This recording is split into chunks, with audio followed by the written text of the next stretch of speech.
Well, good morning. Happy New Year. Can you believe it's 2025 already? Unbelievable how fast last year went. Anyway, here we are on a new year and looking forward to it. Looking forward to all the opportunities that come. A couple of things that I need to go over. Our men's group is not meeting this week. They're reconstructing or whatever they're doing. Our ladies group is going to go through this book called When You Pray. If you want me to order it for you, please let me know. And as soon as everybody gets their books, we'll schedule a kickoff date. So looking forward to that. I think it's going to be a good study.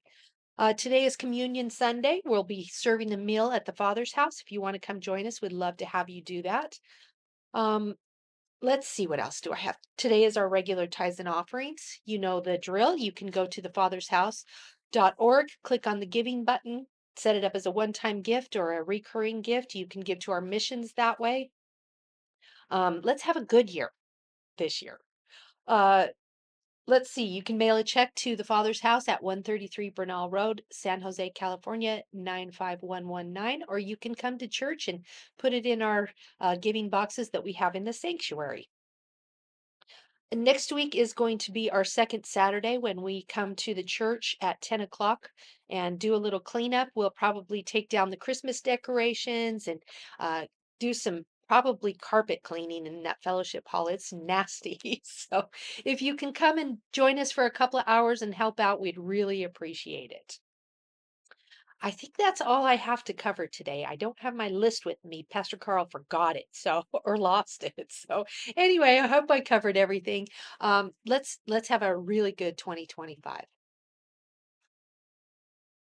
Well, good morning, Father's House. How are you today? I trust everything is well. Things are going well. All things are good. 2025 is here, like Penny said, and she was cranky. She's yelling at me because she thinks I lost that list of hers, like I was responsible for it.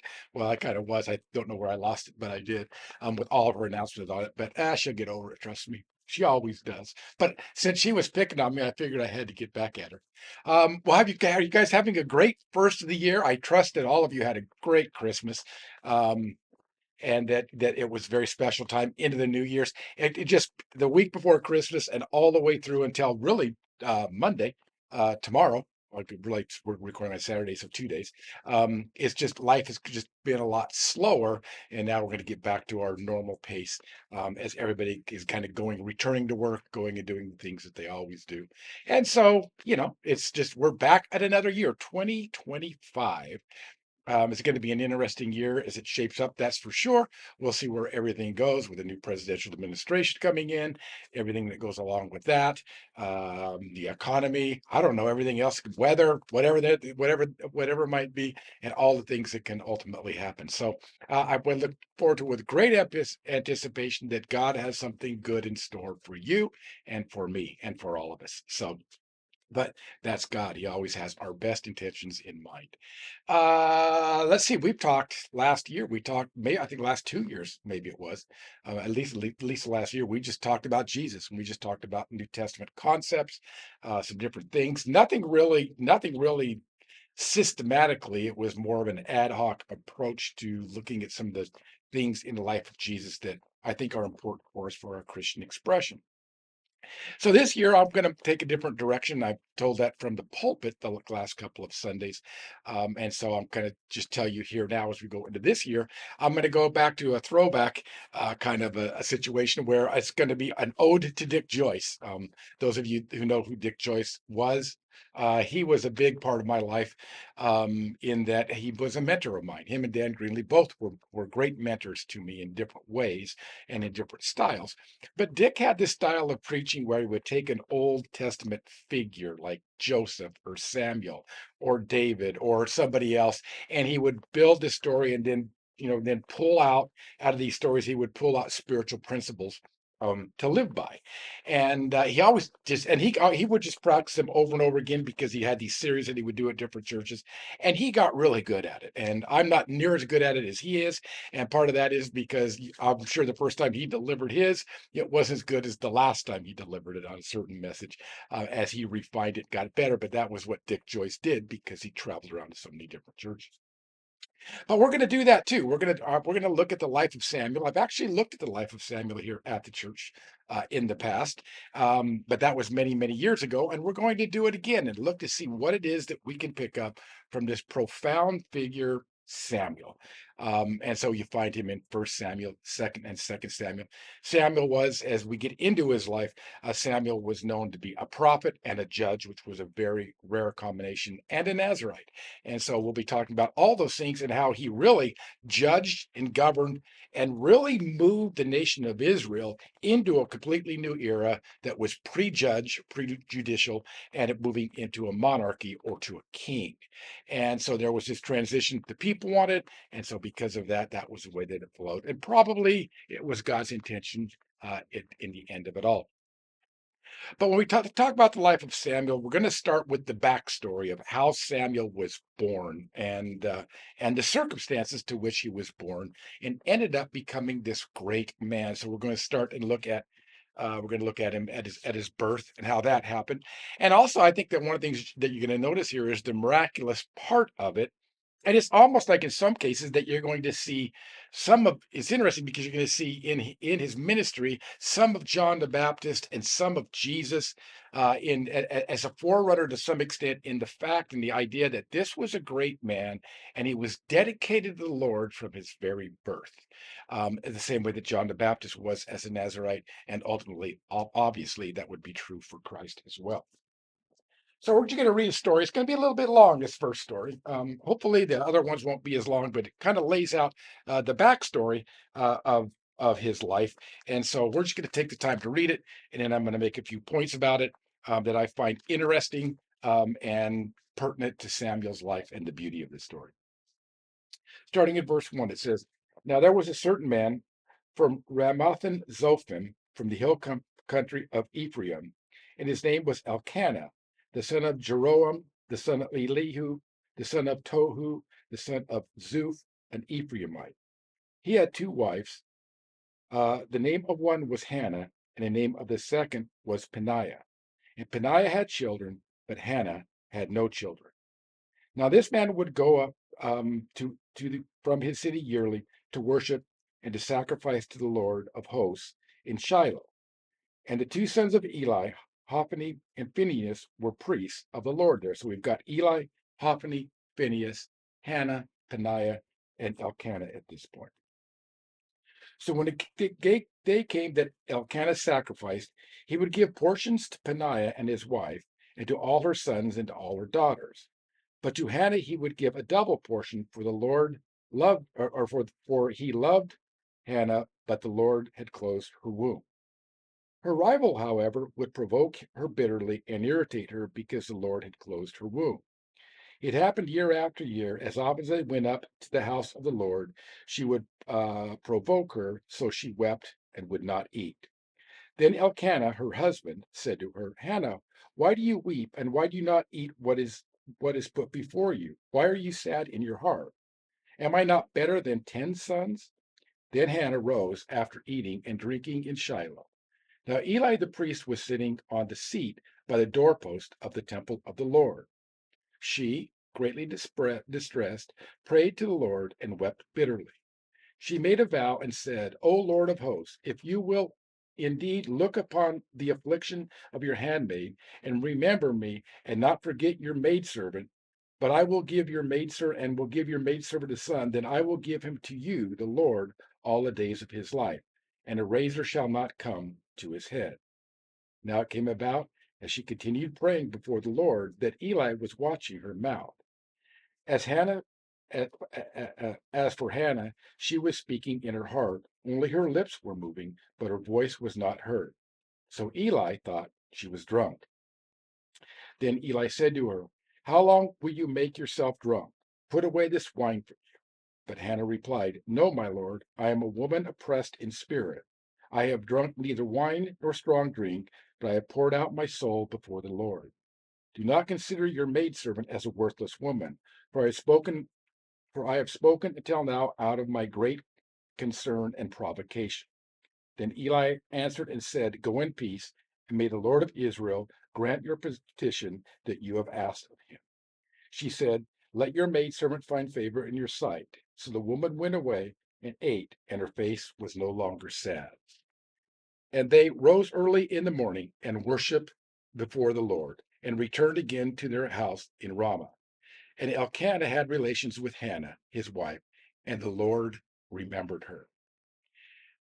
It came about that in due time that Hannah had conceived and gave birth to a son, and she named him Samuel, saying, "The Lord has because I have asked him of the Lord." Then the man Elkanah went up with all of his household to offer to the Lord the yearly sacrifice and pay his vow. But Hannah did not go up, for she said to her husband, "I will not go up till the child is weaned. Then I will bring him, that he may appear before the Lord and stay there forever." Elkanah, her husband, said to her, "Do what seems best to you. Remain until you have weaned him. Only may the Lord confirm his word." So the woman remained and nursed her son until she weaned him. Now, when she had weaned him, she took him up with a 3-year-old bull and 1 ephah of flour and a jug of wine, and brought him to the house of the Lord in Shiloh, although the child was young. Then they slaughtered the bull and brought the boy to Eli. She said, "O my Lord, as your soul lives, my Lord, I am the woman who stood beside you praying to the Lord. For this boy I prayed, hang on, for this boy I prayed uh, to the Lord, and the Lord has given me and has given me my petition, which I asked of him. So I've dedicated him to the Lord as long as he lives. He is dedicated to the Lord, and he worshiped the Lord there, meaning he worshiped the Lord there, meaning that Samuel did. A couple different translations say that he worshiped the Lord and they worshiped the Lord, meaning Hannah and Samuel. Um, so this is an interesting story in light of a couple of facts.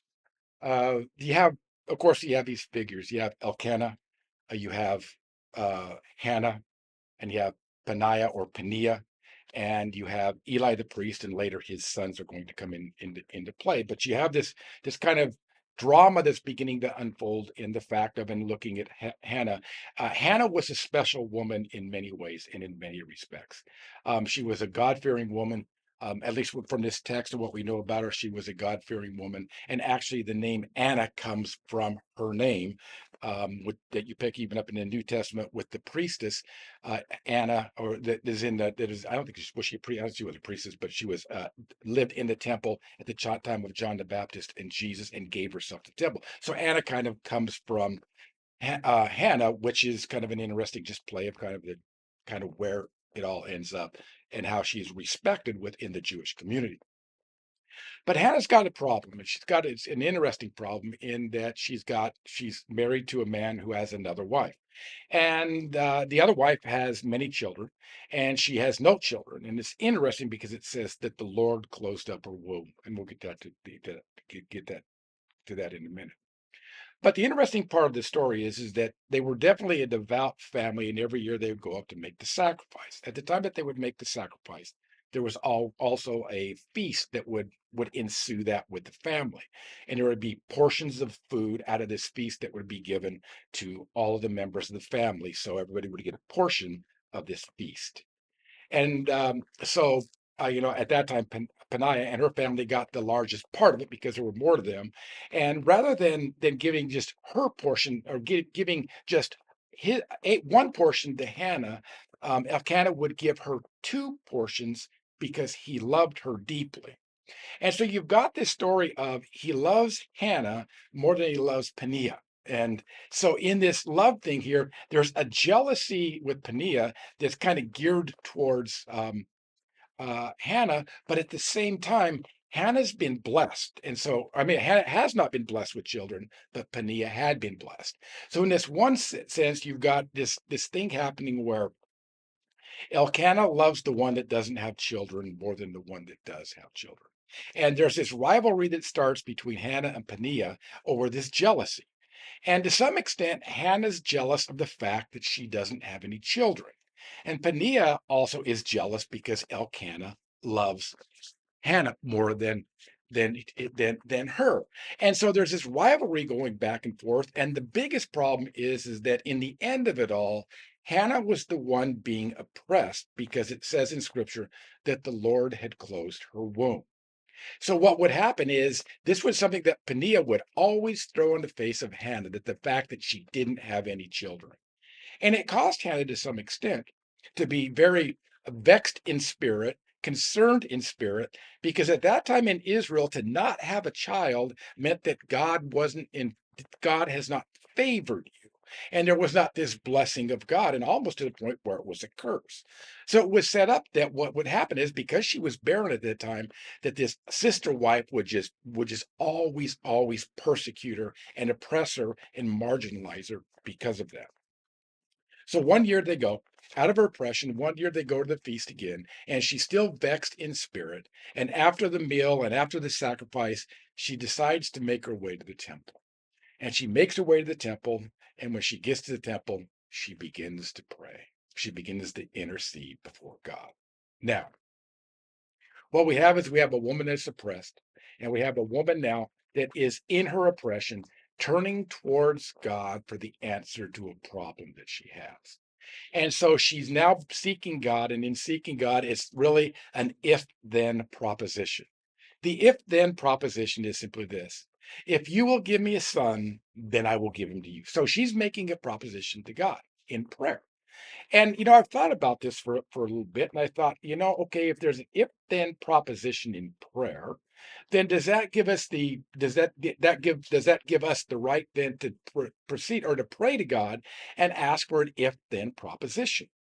Now, in my life, I've gone through many different what we say concepts and idea of what prayer should be and how we should pray. And so I'm asking myself the question is it right to make an if then proposition? And it doesn't mean that God's obligated to answer an if then proposition. Well, he's not in any way obligated to answer an if then proposition. But in the case of Hannah, it seems like he's going to to answer it, doesn't he? So then in this situation, it says there's a couple of things that you have. You have a woman that's been marginalized, and in this marginalization, she turns to God. It also says that the marginalization that came from her, the oppression that she was receiving, was because it's very, very interesting that scripture is pretty clear that says, for the Lord had shut her womb, or the Lord has caused her up to this point not to be able to have children.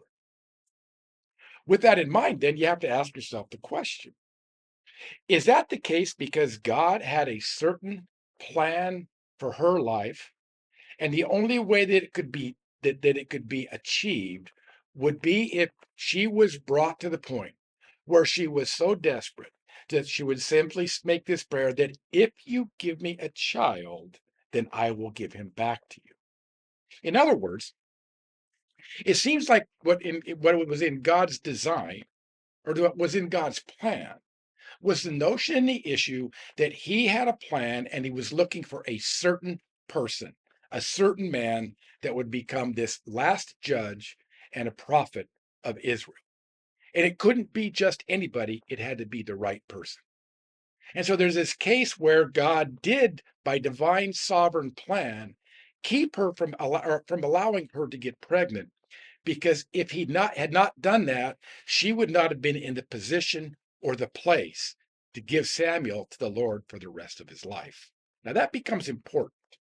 And that becomes important because situationally, what it means is that for Samuel to become the person that had become, there had to be this desperation in Hannah first. And probably the reason for that, if you think about that, is and she just like any other mother, had just had a kid, and then maybe had another kid a year later, 2 years later, and another kid, and another kid, and another kid. She would never have been brought to the point where she had to look to God for relief from her situation. And so, in some instances, God used this circumstance. God created this circumstance because he had something greater in mind for Hannah. But Hannah didn't know that yet. And Hannah didn't realize all of her dreams and what would become of her life at that instant. All she knew was she was oppressed and she had a need. But what she didn't realize was God was behind this and working out to accomplish his good, not just for Hannah, but ultimately for the nation, and ultimately it brings us all the way up into our current circumstance because Samuel was that influential to the life of Israel, which then led to the kingship, which led to Christ, so on and so forth. So what happens is she gives she has this encounter where she's in the temple and she's praying. And the priest at this time thinks that she's drunk, so he starts to discipline her for being drunk in the house of the Lord, saying, "Why don't you just go sleep this off?" And Hannah turns around and says, he says, "Sir, I am not drunk. I'm not drunk, but I'm a woman that is very vexed in spirit, and I'm just here because I'm desperate and I need God to do something for me." Now, remember, the prayer was, "If you'll give me a male child, if you'll give me a son, I'll give him back to you for the rest of his life."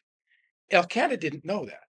So what happened was he says, "Okay, may God grant your request. I can see you're not drunk. May God grant your request." And this is an interesting thing. At that time, she stopped praying. She got up. And what the story tells us is she went back in and she was no longer mourning. She wasn't having an attitude at the feast, but she came in and she ate because she knew that the Lord had heard her prayer. In other words, at that point, I think there was a release of faith and trust in God that he'd heard her prayer and that he was going to bring that about. What happened consequently is they left the feast after worshiping, they went home. Elkanah had relations with her, and lo and behold, she got pregnant. So Samuel's born. This is when Samuel's born. So Samuel's born. And when Samuel's born, he's going up later on to go to the feast to make his sacrifice. And the whole family is going. He said, "Well, come on, let's get pack your bags. Let's go. We're going up to the feast." And Hannah says, "No, you guys go up to the feast. I'm going to stay here until my son is weaned. And then when I've weaned him, I'm going to take him and dedicate him to the Lord for the rest of his life." Elkanah's in an interesting position here. He's in an interesting position because he acquiesces to what Hannah wants to do. I mean, he could have said, "Wait a minute, this isn't just your son, this is our son. I have a say so in it. And I'm telling you this, he's not going to be given to the Lord.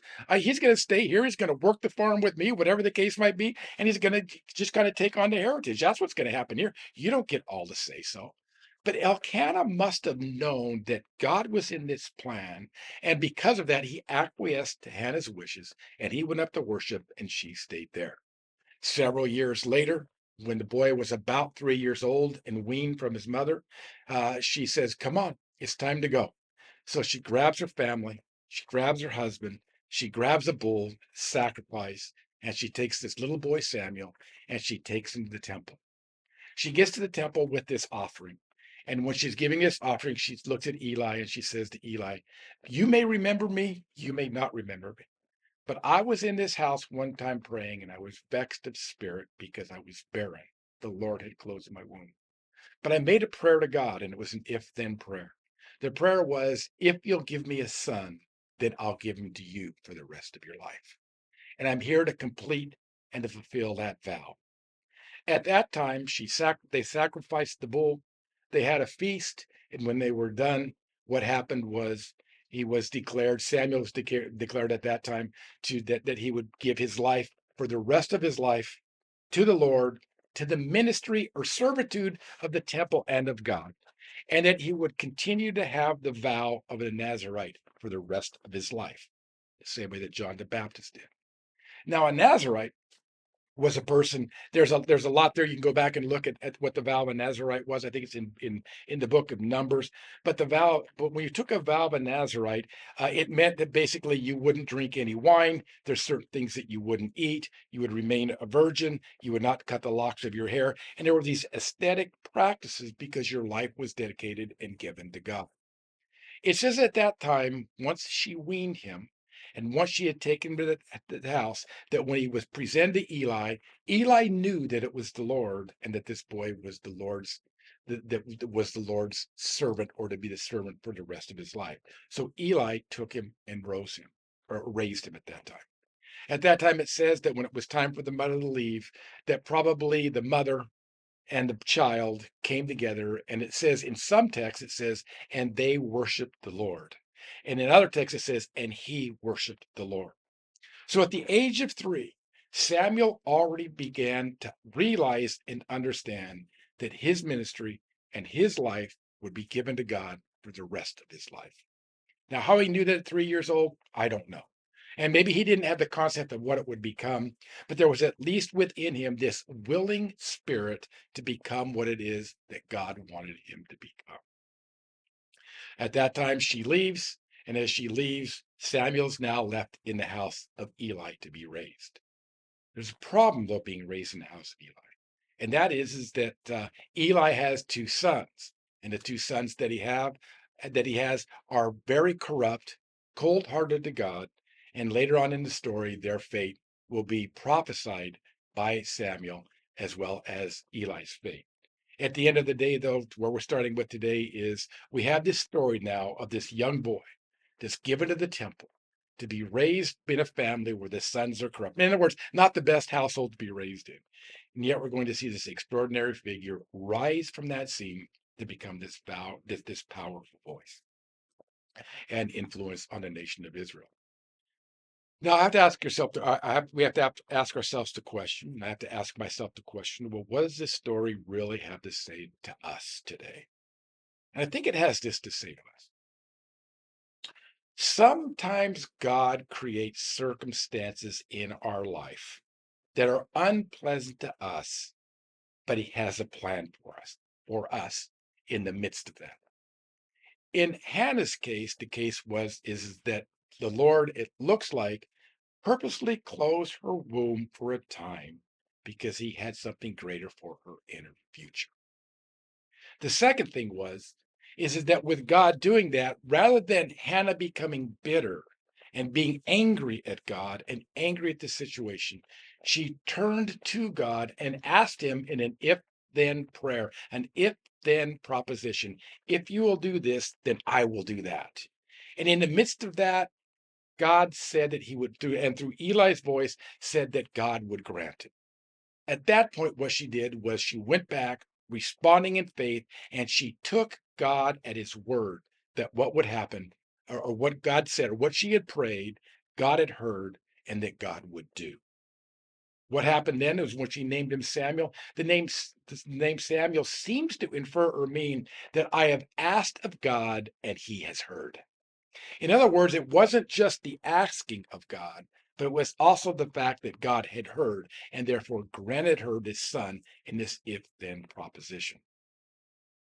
So, really, what's being said to us to some extent is this. Number one, sometimes God causes circumstances in our life, and they might even be circumstances of oppression. They might be very vexing to our soul. We might be perplexed. We might be confused. We might be desperate. But God seems to allow those things in our life. But God always allows those things in our life for a special reason, and that is because He has a plan. And that plan can only be accomplished when we're suffering or when we're going through trials like that. In other words, God's not a God that always just says, well, you become a Christian, you start walking with God, you enter into this relationship with God, and all your problems go away. That's not how God works. And in some cases, God sends things to us and he causes us sometimes to even be on the margins, even to be marginalized, even to be persecuted and talked about by other people and disdained by other people because he has a greater plan. But the point of the fact is what makes Hannah such a beautiful woman is rather than becoming angry and turning away, she turns to God and says, God, I'm going to leave the answer to you. And what I'm going to do is I'll give everything back to you that you give to me. So Hannah becomes this figure in her life. She becomes this woman, this great woman in the Bible of faith who has a problem. She takes it to God. In faith, she receives the answer, and it's lived out in due time. But at the end of it all, she makes good on her promise and dedicates Samuel to the Lord. That's the backdrop of the story of Samuel. That he was birthed in marginalization, or he was conceived in a marginalized state when she was oppressed. But she also had this great faith in God that he would become what he was to become. And so in that, we have this story of this young boy, Samuel, who's now going to become an extraordinary person that has been conceived in faith and was birthed and dedicated to God when he was weaned. And that story is going to become a great story as we move forward and look at the life of Samuel. I hope you'll think about it and read it. I don't know if I did a very good job of explaining it, but hopefully I'll get better at it next week when we talk about the life of Samuel and his profound love and worship for God or towards God. God bless you. Have a great day. I'll see you again next week.